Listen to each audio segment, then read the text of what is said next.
ప్రపంచంలో సైన్స్ సమాధానం చెప్పలేని ప్రశ్నలు ఏవైనా ఉన్నాయంటే అవి ఎక్కువగా దేవాలయాల దగ్గరే మొదలవుతాయి.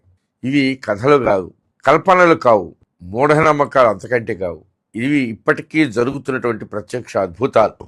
మహానంది ఇక్కడ శివలింగం అడుగు నుంచి వచ్చేటువంటి నీటితో కొన్ని వేల ఎకరాల భూమి పండుతా ఉంది. మహానంది ఆలయం బయట ఉన్నటువంటి కోనేరులో గుండు సూది వేసినా కూడా కనిపిస్తుంది.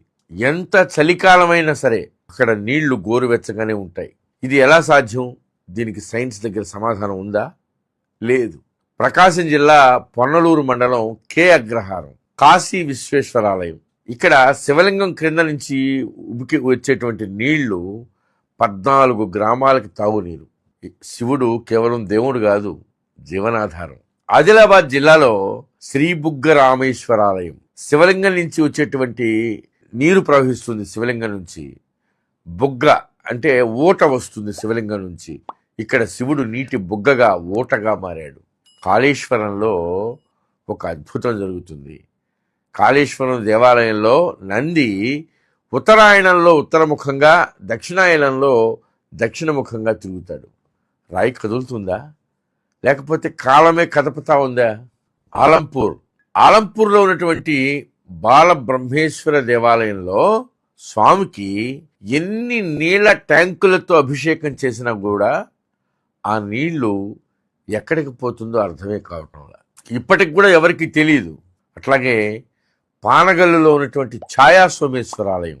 ఈ శివాలయంలో ఒక అద్భుతం జరుగుతుంది. ఇక్కడ శివలింగం పైన నీడ పడుతూ ఉంటుంది. ఉదయం నుంచి సాయంత్రం వరకు సూర్యుడు ఎన్ని కోణాలలో తిరిగినా సరే శివలింగం పైన పడేటువంటి నీడ మాత్రం మారదు. కాలం కదులుతుంది, సూర్యుడు కదులుతాడు, కానీ శివుడి పైన నీడ మాత్రం స్థిరంగా ఉంటుంది. అది ఎక్కడి నుంచి వచ్చి పడతా ఉందో ఆ నీడ ఇప్పటికీ ఎవరూ చెప్పలేకుండా ఉన్నారు. ఇది నమ్మకం కాదు, ఇది ఇప్పటికీ కనిపించేటువంటి ఒక అద్భుతం. అలాగే కీసరగుట్ట శివాలయం. ఇక్కడ ఒకే కొండపైన వందల సంఖ్యలో స్వయంభూ శివలింగాలు కనిపిస్తాయి. వాటిని ఎవరు అక్కడ ప్రతిష్ఠించాలా, ఎక్కడి నుంచి వచ్చాయో తెలీదు.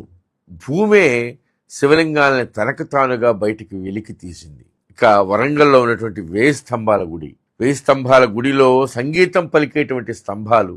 అట్లాగే అక్కడ ఉన్నటువంటి రాతి నందిని మీటితే కంచు శబ్దం వస్తుంది.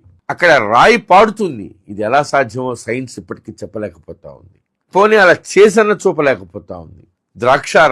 ద్రాక్షారామంలో ఉదయం సాయంత్రం సూర్యకిరణాలు నేరుగా శివలింగం పైన పడతాయి. ఇక భీమవరంలో